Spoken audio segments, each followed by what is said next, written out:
बच्ची चलें घर तो चली गई है, लेकिन मेहदी काज़मी साहब इस हद तक नहीं जाएंगे कि वो जो मुल्जिम ज़हीर है उसको सजा दिलवाएं। जमान जो है अपना नैरेटिव बिल्ड करने के लिए एक प्रॉपर टीम को भी साथ चला रहे हैं। बच्ची की घर में क्या रूटीन है? बच्ची की सालगिरह जो 27 अप्रैल की गुजर चुकी थी, अच्छा। वो तक जाकर बीच में सेलिब्रेट की गई। बच्ची को रिश्तेदारों के पास ले जाया गया, जहां जहां लोगों ने दावतें की, बच्ची को बुलाया, एक ऑनर दिया जा रहा है, उस वालिद को ट्रिब्यूट दिया जा रहा है। सुन रहा था कुछ लोग इस तरह की बातें भी कर रहे हैं कि शायद बच्ची को कैद करके रख लिया है। बच्ची अपनी बहुत खूबसूरत जिंदगी गुजार रही है और इज्जत के साथ अपनों के साथ, अपनी बहनों के साथ एंजॉय कर रही है। लोग बैठ के बातें करते हैं, इनको कोई घर में कोई ऐसा बंदा है जो इनको खबरें देता है? आपको एक मजे की बात बताऊं, मुल्ज़म तक इनको अपनी स्ट्रेटजी नहीं बताता। कई चीजें ऐसी हुई हैं जो इनको पता ही नहीं है। जब हमारे व्लॉग्स आए तो भाग के उसके ऊपर लाइव सेशन करना शुरू कर दिया। जो लाहौर में एक समाअत होने जा रही है, उसकी क्या अहमियत? अगर बच्ची ये बयान देती है कि वकील साहब ने अपनी मर्जी से ये काम किया है, मैंने वकील साहब को मैंडेट नहीं दिया, तो फिर वकील साहब के खिलाफ भी कार्रवाई होगी। नाजरीन, हार दर हार के बावजूद मुखालफिन ये कह रहे थे कि बच्ची चलें घर तो चली गई है, लेकिन मेहदी काज़मी साहब इस हद तक नहीं जाएंगे कि वो जो मुल्जिम ज़हीर है उसको सजा दिलवाएं, या फिर बच्ची खुद जो है वो मुल्जिम के खिलाफ इस हद तक बयान दे कि मुल्जिम को सजा हो जाए। एक तो इस चीज़ पर बात करेंगे कि क्या वाक़तन ऐसा है, और दूसरा बच्ची को घर गए 2 हफ्ते हो चुके हैं, घर में उसकी क्या एक्टिविटीज़ हैं, क्या माहौल है, इस चीज़ पर बात करेंगे। और एक बड़ी अहम पेशी होने जा रही है लाहौर में, एक बड़ी अहम समाअत होने जा रही है जिसमें ये एक्सपेक्टेड है कि दुआ ज़हरा जो कि मखविया है वो बयान देगी, और उस बयान के बाद केस का बड़ा जो पासा है वो पलट सकता है। तमाम इश्यूज़ पर बात करेंगे। अहमद शेख जट साहब, बहुत शुक्रिया आपका।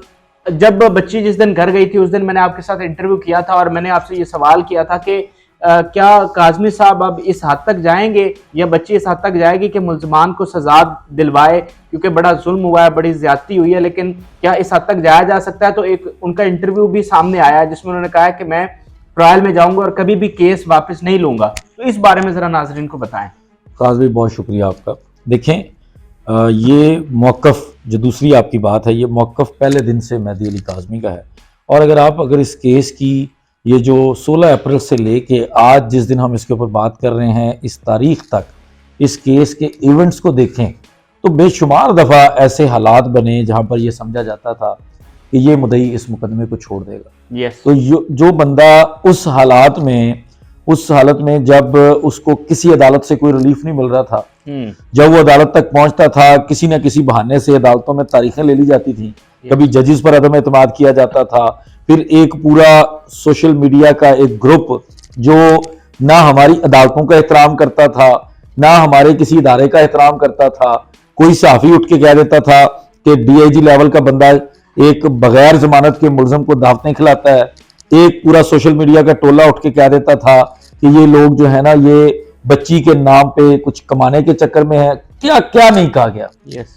अदालतों के ऊपर इस तरह के इल्जामात लगाए गए, और मैं अभी आपको आगे चल के बताऊंगा कि वो इल्जामात ना सिर्फ सोशल मीडिया टीम की तरफ से, हमारे जो काबिल और मुअज़्ज़ज़ वकला जो मुल्ज़मान को रिप्रेजेंट कर रहे हैं उनकी तरफ से अभी तक अदालतों के अंदर एक अजीब सी रिवायत रखी गई है कि जिस अदालत से उनके खिलाफ कोई फैसला आता है उस अदालत को मुतनाज़े, उस अदालत को उसके बारे में ऐसे इल्जामात लगाना शुरू कर देते हैं कि वो अदालत भी अदम एतमाद के अलावा इल्जामात इस तरह के लगाते हैं कि हाई कोर्ट के जज के ऊपर अदम एतमाद वाली बात लोअर कोर्ट के सामने जाके करना शुरू कर देते हैं।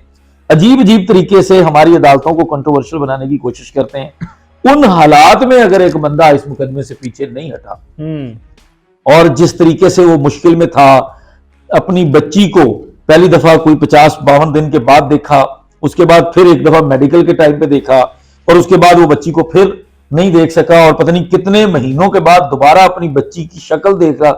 वो बंदा उस वक्त जब वापस नहीं मुड़ा, तो आज जब उसकी बच्ची उसको कानूनी तौर पर एक लंबी कानूनी जंग लड़ने के बाद मिल चुकी है, और वो अपने उस नैरेटिव में या अपने उस डेडिकेशन में कामयाब हो चुका है, जिस तरह से वो पहले दिन से लगा हुआ था अपने मुल्क के लिए और दूसरी तमाम जगहों के वालिदैन के लिए एक मिसाल बनने के लिए कि बच्चियां इस तरह के वाकयात हो जाएं तो बच्चियों को खुदारा लोगों के रहमो करम पे ना छोड़ें, इस तरह के दरिंदों के हाथों में ना छोड़ें। आखिरी दम तक लड़ें और अपनी बच्ची को हासिल करें, तो वो बंदा अब जब अदालतें भी उसके हक में फैसले दे रही हैं, जब तमाम हालात उसके साथ हैं, जब अल्लाह ताला की मेहरबानी से वो अपनी बच्ची को हासिल कर चुका है, तो वो कैसे पीछे हटेगा, ये सवाल ही पैदा नहीं होता। लेकिन चूंकि हालात इस तरह के बना दिए गए, और एक पूरा मैंने आपको बताया ना कि एक ये टेस्ट केस इसलिए भी है, एक तरफ तो एक वालिद खड़ा है, पूरी दुनिया देख रही है कि एक वालिद जो है वो वापस नहीं मुड़ रहा, दूसरी तरफ इस केस के अंदर आपने देखा होगा कि मुलजमान जो है वो किस तरीके से अपना नैरेटिव बिल्ड करने के लिए एक प्रॉपर टीम को भी साथ चला रहे हैं। जी जी। और जब इस तरह पूरी एक टीम चल रही होती है, और अगर आप उनकी बातों से देखें, अक्सर हम लोग आपस में ये बात करते हैं कि जो लोग इस मुकदमे के ऊपर बात कर रहे हैं, तो जब दोस्तों से तज़किरा होता है, और खासकर वो दोस्त जब हम ऐसी किसी चीज को डिस्कस करते हैं कि वो एक जो सोशल मीडिया टीम है वो मेरे बारे में अगर कोई बात कर रही है, जैसे मैं अब आपको कहूं कि आपके साथ ये फलां वाकया हुआ है, और अब आपसे बेहतर कौन जानता होगा कि आपके साथ वो वाकया हुआ है कि नहीं हुआ। तो वो एक अजीब सा हम आपस में बैठ के हंसते थे कि यार ये लोग किस तरह के लोग हैं कि हमें पता है ना कि ये वाकया हुआ भी है कि नहीं हुआ, बात ही मेरे बारे में हो रही है, और किस तरीके से वो बेबुनियाद बात को न्यूज बनाने के चक्कर में, पब्लिक की अटेंशन लेने के चक्कर में, किस तरीके से लोगों को गुमराह करने के चक्कर में इस तरह की बातें कर रहे हैं। तो ये एक प्रॉपर पहली दफा लोगों ने देखा कि ना सिर्फ मुल्जमान ने अपना काम दिखाया, उन्होंने अपने नैरेटिव को बेहतर करने के लिए या पॉजिटिव बनाने के लिए प्रॉपर एक टीम हायर की, जिन्होंने उनके तर्जुमानी की, उनको मस्बत बना के, उनको जमाने के सामने हीरो बना के पेश करने की कोशिश की। लेकिन चूंकि जिस तरीके से वो वालिद स्ट्रगल कर रहा था, उसके साथ लोग जुड़े थे, वो मुकम्मल तौर पर उनका बयानिया फेल हो गया। लेकिन ये मैं आपको फिर क्लियर कर दूं जोर देकर कि जब आपने मुझसे पहले भी सवाल किया था, मैंने तब भी ये कहा था, और इसलिए उस मुद्दई ने अपने मुंह से भी हमारे वो शायद हुसैन साहब को शायद इंटरव्यू दे रहे थे, और वहां पर उन्होंने बड़ा बरमला इस चीज का इजहार किया कि मैं कभी पीछे नहीं हटूंगा, और मेरी कोशिश है कि मैं आखिरी दम तक इनका पीछा करूं और मैं इनको एहतसाब तक लेके जाऊं। ठीक है। दूसरी तरफ जो उनके कराची के अंदर जिन्होंने ट्रायल लड़ना है, जो उनकी लीगल टीम में जिब्रान नासिर हैं, उन्होंने भी इस चीज को बरमला, जिस दिन बच्ची गई थी और हम लोगों ने एक इकट्ठे सेशन किया, उसके अंदर बड़ा क्लियर कहा कि अब अगर इस तरह की सूरत हाल होती है, अब तो हम छोटी छोटी तज़हीक को भी बर्दाश्त नहीं करेंगे, हम इन लोगों का पीछा करेंगे, मुल्ज़मान का भी, और जो लोग इसमें शामिल होंगे। सो ये कहीं कुछ नजर नहीं आ रहा कि वो बंदा पीछे हटेगा जब तक, हाँ, अदालतें अगर इनको दे देती हैं रिलीफ मुल्ज़मान को, तो अदालतों की स्वाबदीद अदालतों के ऊपर आप अदालतों के फैसलों को चैलेंज जरूर कर सकते हैं, अपील कर सकते हैं, लेकिन आप उनके ऊपर तनकीद नहीं कर सकते। ठीक है। अच्छा जज साहब, बच्ची को घर गए 2 हफ्ते हो गए हैं, तो मुझे बताइएगा कि बच्ची के घर में क्या रूटीन है और कैसे उसका वक्त गुजरा है।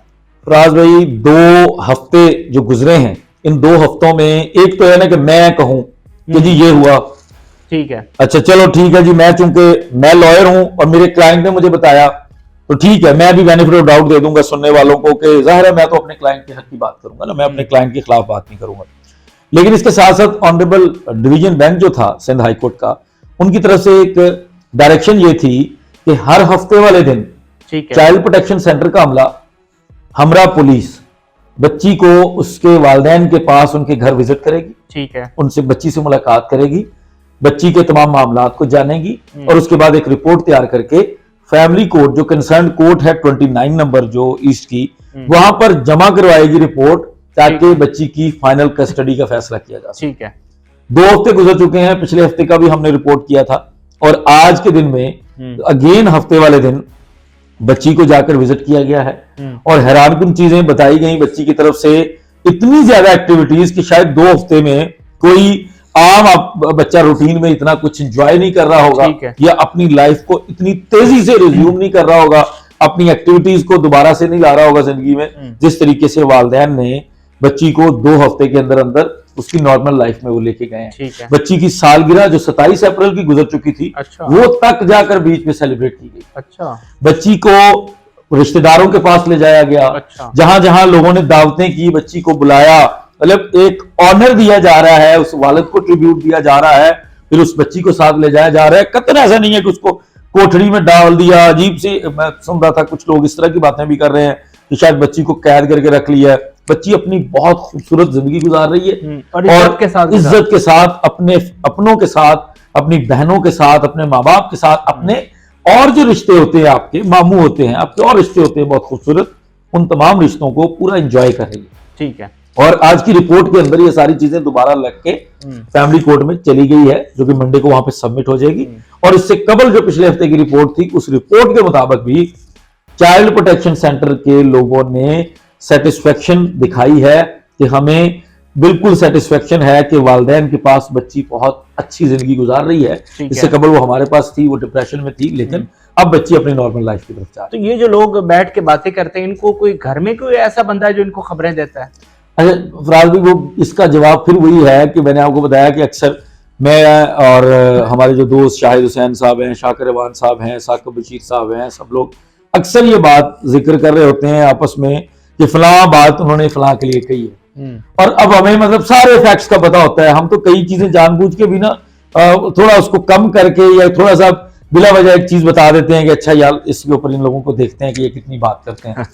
और मैं हैरान हूं कि बेवजह लगे हुए हैं, अभी भी लगे हुए हैं, मतलब डिठाई का ये आलम है। लेकिन फिर जब मैं उन लोगों के प्रोफेशन के बारे में या हमारे और जो डिजिटल मीडिया के दोस्त होते हैं, हम आरपी में बैठ जाएं या कहीं और बैठे होते हैं, तो वो सारे लोग मुझे कहते हैं कि जैसा गुस्सा ना किया करें, कुछ लोगों की रोजी रोटी है, ये हर किसी का शौक नहीं हो सकता आपकी तरह, ये लोगों की रोजी रोटी है। और लोगों का सब घर बार इसके ऊपर चल रहा है, तो इसलिए वो लोग ये काम करना बंद नहीं करेंगे। सिवाय इसके कोई हकीकत नहीं है, कोई एक फैक्ट सच्चा नहीं है। और मैं आपको एक मजे की बात बताऊं, मुल्जम तक इनको अपनी स्ट्रैटेजी नहीं बताता। अच्छा, कई चीजें ऐसी हुई हैं जो इनको पता ही नहीं है। जब हमारे व्लॉग्स आए तो भाग के उसके ऊपर लाइव सेशन करना शुरू कर दिया। अरे भाई, आपको इतना अगर पता था तो आपका तो पहले व्लॉग आपके जरिए हमें पता चलना चाहिए। सही है। अब मैं एक केस कर रहा हूं लाहौर में, अब उस केस से रिलेटेड अगर कोई बहुत ऐसी चीज है जो रिपोर्ट होनी चाहिए, तो मेरे जितने भी उस सर्कल के लोग होंगे जो इस चीज को मेरे पॉइंट ऑफ व्यू के मुताबिक रिपोर्ट कर रहे हो, जो मुझे लगेगा कि यार मेरा क्लाइंट ये है, तो मैं तो अपने क्लाइंट के लिए लड़ रहा हूं, तो मेरे क्लाइंट के हक में जो बंदा बोलेगा मैं उसको फौरी तौर पर वो चीज प्रोवाइड करता हूं। बिल्कुल सही है। जिससे वो फौरन आप भी कर देते हैं, शाकिर साहब भी करते हैं, शाहिद हुसैन साहब करते हैं, साकिब बशीर करते हैं, सारे उसके ऊपर बात करनी शुरू कर देते हैं। लेकिन अगर कोई चीज जो मुल्जिम की स्ट्रेटेजी में है, मुल्जिम कोई नई ऐसी चीज डिफरेंट स्ट्रेटेजी में लेके आ रहा है जिसको मुल्जिम ने मार्केट भी करना होता है, वो इनके पास है ही नहीं। वो भी हमारे जरिए ही जब हम उसको अपडेट करते हैं, उसके ऊपर फिर ये इनका तबसरा है, इनकी लाइव वो ठट्ठेबाजी आए, तो उसका क्या मतलब होगा? इसका यही मतलब है कि मुल्जिम तक ने इनको अपनी स्ट्रेटेजी नहीं बताई। सही है। अभी तक मेरा वो दोस्त अली जाफरी, वो मैं हैरान होता हूं कि उसको भी नहीं पता किसी केस का ज्यादा, जुनैरा को बिल्कुल ही नहीं पता, उसका कोई ताल्लुक ही नहीं है। जैसे बिलाल अहमद कराची के अंदर होके कराची की अदालतों के केसेस का नहीं पता। तो इस तरह के इनके हालात हैं और ये लोग बैठ के तबसरा कर रहे होते हैं। तो उससे फिर नतीजा यही निकलता है कि अपने प्लेटफॉर्म को चलाना है, इसके अलावा और कोई बात समझ में नहीं आती कि इनके पास कोई इंफॉर्मेशन होती है। अब ये लोग ये ना कह दे कि हमने काला जोड़ा जो है वो जो है ना पहले ये लोग यहां तक कह चुके हैं कि बच्ची को जादू टोना किया जा रहा है, जादू टोने का सहारा लेकर बच्ची से ये बयान लिया जा रहा है। ये चीजें ये कह चुके हैं और इनसे बैद नहीं है अगर ये इस चीज को भी मुद्दा बना लें कि अगले दिन की लाइव सेशन की जो है ना वो टॉप की जो लाइन होगी थंबनेल की वो यही होगी, काला जोड़ा होगा। ये काले जोड़े में मलबूस दो लोगों ने अपना काम दिखा दिया, फला कर दिया। तो ये बैद नहीं है इनसे। बिल्कुल सही। अच्छा जज साहब, आखिर में ये बताएं कि जो लाहौर में एक समाअत होने जा रही है उसकी क्या अहमियत है? और सुनने में आ रहा है कि बच्ची उसमें बयान देगी और अगर बयान हो जाता है तो उससे केस पर क्या उसकी नोयत बदलेगी? देखें फराज भाई, लाहौर के अंदर ना जिस दिन आप पूरा दिन मेरे साथ थे, आपको याद है कि 23 जुलाई को जब हम बच्ची को शिफ्ट कर रहे थे, अब बच्ची की तरफ से या किसी और तरफ से समझ लें, एक इंकशाफ ये भी हुआ कि आखिर पे जब हम वो प्रोसेस पूरा कर रहे थे तो वो जो हमारे मुखालिफ वकील मौसूफ गायब हुए थे, तो वो दोबारा दारुल अमान में जाके बच्ची से कुछ साइन करवाने की कोशिश कर रहे थे। तो वो भी अब जाहिर है उन्होंने तो हमें नहीं बताया, तो अब अगर हमें पता चल रहा है तो इसका मतलब है कि वी हैव द इंफॉर्मेशन और सही इंफॉर्मेशन है। वो उन्होंने एक केस दायर कर दिया, तारीख में पहली मरतबा एक माइनर बच्चा केस दायर करता है, वो केस एडमिट हो जाता है। तारीख में पहली मरतबा बगैर दावों के ऊपर साइन करते हुए वो बंदा जेल में नहीं है, बिल्कुल बंदे से जाके एक कागज साइन करवाया जाता है, बाकी कागज साइन नहीं करता वो बंदा, वो दावा दायर किया जाता है। तारीख में पहली दफा माँ बाप के खिलाफ एक माइनर बच्चा उठ के केस कर रहा है। कि मेरे निकाह को तस्लीम करो। ठीक है। और वो नैरेटिव जो मुल्जिमान का नैरेटिव है उसको बिल्डअप करने की कोशिश की गई। अब उस केस के अंदर 6 सितंबर को मैं पहली दफा पेश हुआ था। 6 सितंबर 2022 को मैंने ऑनरेबल कोर्ट को बताया कि ये मुकदमा काबिल समात नहीं, जो रिस्ट्रिक्शन का इशू है, बच्ची कराची में है, खवातीन के मामला जब भी होते हैं, बच्चियों के मामला जब भी होते हैं, तो उसमें जहां भी वो रिजाइडिंग हो उस वक्त वहां पे जाके केस किया जाता है। अगर कोई किसी को इशू है तो बच्ची वहां पे केस कर लेगी। सेकेंडली हमने बताया कि बच्ची माइनर है, ये हाई कोर्ट के डॉक्यूमेंट्स हैं, ये मेडिकल बोर्ड है, ये सारा कुछ। माइनर बच्चा जो है वो गार्डियन एड लिटम कानून है, उसका अपॉइंट होगा, देन वो प्रोसीड करेगा। ठीक है। ये सारी चीजें हमने ऑनरेबल कोर्ट के सामने रखी, जिस पर मामलात को लिंगर ऑन किया जा रहा था। कभी जज साहब छुट्टी पे थे, कभी स्ट्राइक हो गई, कभी वकील साहब ने इधर उधर गायब होके डेट ले ली। अब हालात यहां पहुंचे जब चूंकि 6 जनवरी को बच्ची माँ बाप के पास जा चुकी है, तो लास्ट जो 19 जनवरी को तारीख थी, मैंने जज यासर राना साहब को ये ब्रीफ किया कि ये हालात हैं हुजूर, और मैंने उनको कॉपी प्रोवाइड की, जिस पर उन्होंने कहा कि बिल्कुल ठीक है। अब उसका मतलब है कि बच्ची, अब आपका चूंकि मौकफ है कि बच्ची ने ये दावा दायर नहीं करवाया, तो अब बच्ची का एक बयान हम तक पहुंचा दें। ठीक है। अब वो जो बयान है वो बयान 2 तरह से हो सकता है। ठीक है। या तो हम कोशिश करेंगे कि वो वीडियो लिंक के जरिए बयान हो जाए, अच्छा, और लाहौर की अदालत जो है वो वीडियो लिंक पे बच्ची, क्योंकि बच्ची को यहाँ नहीं लाया जा सकता। दूसरी सूरत ये भी है कि बच्ची का वहां से एफिडेविट करवाया जाए, अच्छा, थ्रू हर पेरेंट्स, और उसके बाद उसको यहाँ पे जमा करवा दिया जाए और वो मुकदमा वापस ले लिया जाए। ठीक है। अब इन दोनों सूरतों के बाद जो हालात बन रहे हैं, अगर बच्ची ये बयान देती है कि वकील साहब ने अपनी मर्जी से ये काम किया है, अच्छा, मैंने वकील साहब को मैंडेट नहीं दिया, तो फिर वकील साहब के खिलाफ भी कार्रवाई होगी। अच्छा, और उसमें फिर जाहिर है जब आप जबरदस्ती किसी के वकील बनते हैं तो हमारी बार काउंसिल भी एक्शन लेती है, अच्छा, हमारी अदालतें भी एक्शन लेती हैं, वो किसी भी सूरत बात जा सकती है। अगर बच्ची ये कहती है कि मुझसे दबाव में वकालतनामा साइन करवाया गया, तो भी इस तरह की सिचुएशन बनती है। लेकिन इन एनी केस बच्ची के बयान के बाद ये दावा खत्म हो जाएगा।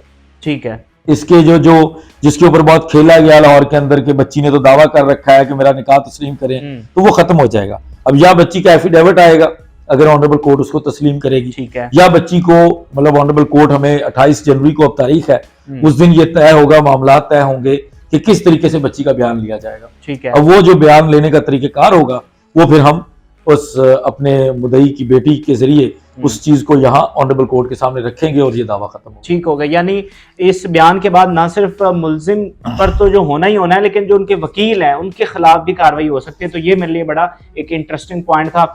आप इस मामले पर अपनी राय से जरूर आगाह करें, और जिस दिन इंशाल्लाह समाअत होगी जज साहब, उस दिन हम भरपूर कवरेज करेंगे और नाजरीन तक तमाम चीज़ें पहुँचाएंगे। हमें फिलवक्त के लिए इजाज़त दीजिए। अल्लाह हाफिज़।